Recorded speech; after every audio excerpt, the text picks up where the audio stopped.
Hello friends, GK 2020 YouTube channel के यह current topic में आप सभी दोस्तों का हार्दिक स्वागत।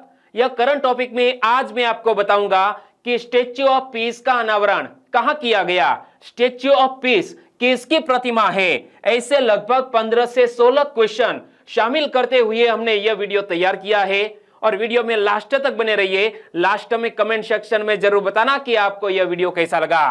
तो आज हम जानेंगे कि स्टेच्यू ऑफ पीस किसकी प्रतिमा है और स्टेच्यू ऑफ पीस का अनावरण कहां किया गया है। तो चलिए स्टार्ट करें।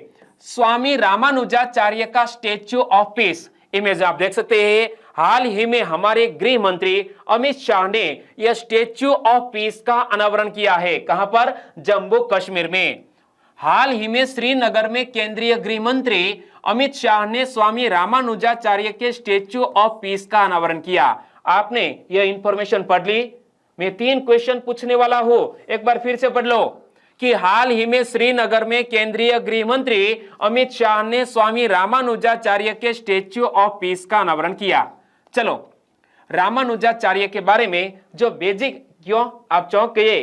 3 क्वेश्चन आएंगे या नहीं आएंगे, लेकिन एक और भी जानकारी आप प्राप्त कर लो कि रामानुजाचार्य का जन्म वर्ष 1017 में तमिलनाडु के श्री पेरम्बदूर में हुआ था। कहां पर? तमिलनाडु के श्री पेरम्बदूर में रामानुजाचार्य का जन्म हुआ था। कब? 1017 में।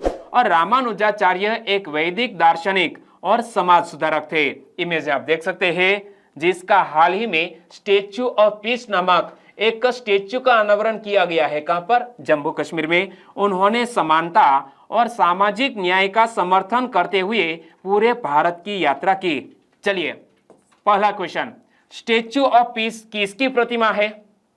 स्टेच्यू ऑफ पीस किसकी प्रतिमा है? सही आंसर है रामानुजाचार्य की प्रतिमा है statue of peace. Statue of unity के बारे में तो आपको पता ही होगा। अगला क्वेश्चन, स्टेच्यू ऑफ पीस का अनावरण किसने किया? स्टेच्यू ऑफ पीस का अनावरण किया है हमारे गृह मंत्री अमित शाह जी ने। अगला क्वेश्चन, हाल ही में स्टेच्यू ऑफ पीस का अनावरण कहां किया गया? स्टेच्यू ऑफ पीस का अनावरण किया गया है श्रीनगर में। तो तीनों आंसर आपके सही हुए या गलत? सही। मतलब यह हुआ कि आपका ध्यान यहां पर था, स्क्रीन पर था, 100% ध्यान यहां पर था। अगला एक और क्वेश्चन, रामानुजाचार्य का जन्म कब हुआ था? रामानुजाचार्य का जन्म 1017 में हुआ। सही आंसर है ऑप्शन डी। लेकिन रामानुजाचार्य का जन्म कहां हुआ था? रामानुजाचार्य का जन्म कहां हुआ था? श्री पेरम्बदूर में हुआ था। और यह किस राज्य में स्थित है? तमिलनाडु राज्य में स्थित है श्री पेरम्बदूर। रामानुजाचार्य ने भक्ति आंदोलन को पुनर्जीवित किया और उनके उपदेशों ने अनेक भक्ति विचारधाराओं को प्रेरित किया। विशिष्टाद्वैत वेदांत दर्शन की एक अद्वैतवादी परंपरा है, जिसका आविष्कार किसने किया था? रामानुजाचार्य ने। और रामानुजाचार्य भक्ति आंदोलन के उपदेशक और अन्य सभी भक्ति विचारधाराओं के स्रोत बने। एक बार फिर से यहां से पढ़ लो। विशिष्टाद्वैत वेदांत दर्शन की एक अद्वैतवादी परंपरा है, जिसका आविष्कार रामानुजाचार्य ने किया और वे भक्ति आंदोलन के उपदेशक और अन्य सभी भक्ति विचारधाराओं के स्रोत बने। तो ऐसा भी क्वेश्चन एग्जामिनेशन में पूछ लिया जा सकता है। विशिष्टाद्वैत किसका प्रतिपादित किया हुआ दार्शनिक मत है? तो दोस्तों, यह विशिष्टाद्वैत रामानुजाचार्य का प्रतिपादित किया हुआ दार्शनिक मत है। हमारा आंसर होना चाहिए रामानुजाचार्य। और यह दोस्तों भक्ति आंदोलन की बात आई, यानी कि भक्ति आंदोलन से भी पहले की यह बात है। और हमारे शंकराचार्य ने कौन से सिद्धांत का प्रतिपादन किया था? वल्लभाचार्य ने कौन से सिद्धांत का प्रतिपादन किया था? ऐसे सभी क्वेश्चन को लेकर एक हमने अलग से वीडियो प्रोवाइड किया है, हमारे चैनल पर अवेलेबल है। आपकी जरूरत के लिहाज से आप देख सकते हैं। सही आंसर है रामानुजाचार्य, विशिष्टाद्वैतवाद। ओके, रामानुजाचार्य कबीर, मीराबाई, अनामाचार्य, भक्त रामदास, त्यागराज और कई अन्य रहस्यवादी कवियों के लिए एक प्रेरणा थे। कौन? रामानुजाचार्य किसके लिए प्रेरणा थे? रामानुजाचार्य कबीर, मीराबाई, अनामाचार्य, भक्त रामदास, त्यागराज और कई अन्य रहस्यवादी कवियों के लिए एक प्रेरणा थे।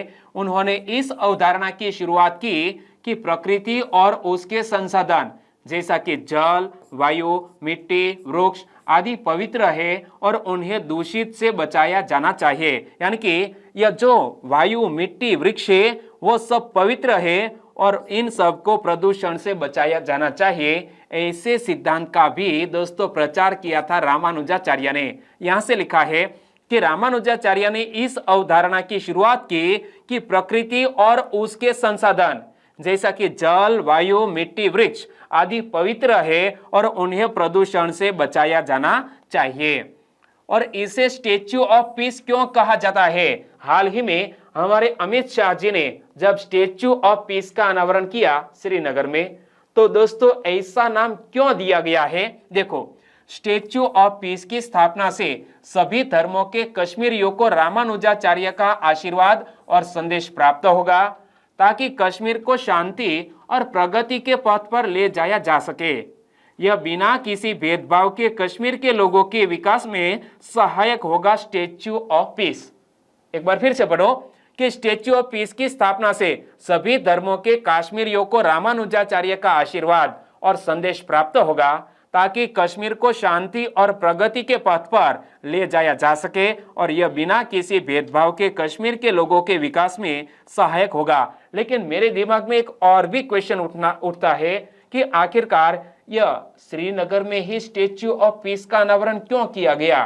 किसी और राज्य में यह स्टेच्यू क्यों नहीं स्थापित किया गया? क्या रामानुजाचार्य का ताल्लुक कश्मीर से है या नहीं?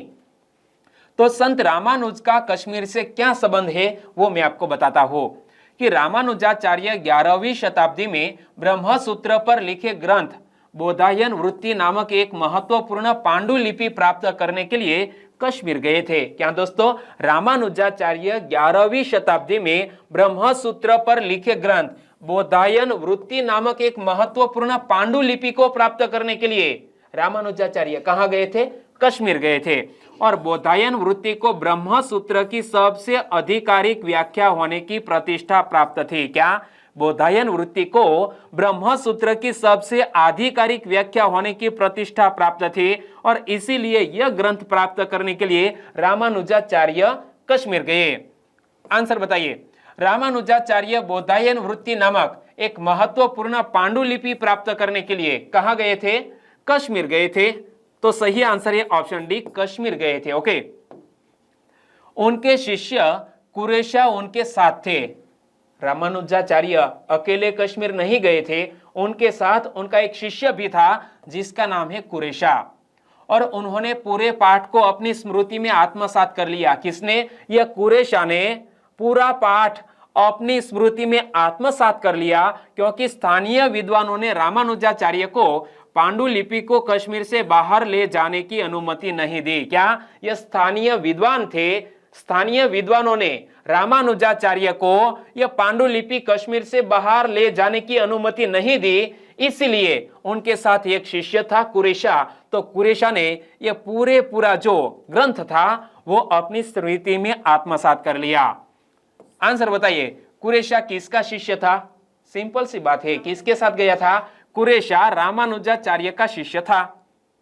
और श्रीरंगम लौटने के बाद रामानुजाचार्य ने श्री भाष्यम, ब्रह्मसूत्र पर टीका और अपने सबसे उल्लेखनीय कार्य को कुरेशा को निर्देशित किया जिन्होंने इसे लिखा था। यानी कि रामानुजाचार्य ने दोस्तों श्रीरंगम पहुंचने के बाद श्री भाष्यम, ब्रह्मसूत्र पर टीका और अपने सबसे उल्लेखनीय कार्य को कुरेशा को निर्देशित किया जिन्होंने इसे लिखा था। और श्री भाष्यम को इस क्षेत्र को समर्पित करने के लिए रामानुजाचार्य 2 वर्ष बाद फिर से कश्मीर लौट आए। यानी कि उन्होंने जो ग्रंथ लिखा इनमें से श्री भाष्यम को यह जम्मू कश्मीर क्षेत्र को समर्पित करने के लिए रामानुजाचार्य 2 वर्ष के बाद फिर से वापस कश्मीर आए थे।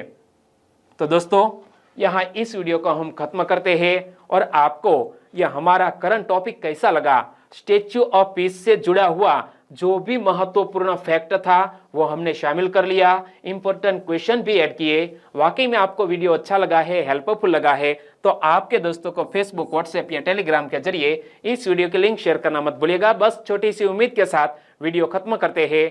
कल मिलेंगे कक्षा 7 की जियोग्राफी की एनसीईआरटी की टेक्स्ट बुक में एक नए अध्याय के साथ। तब तक के लिए टेक केयर एंड जय हिंद।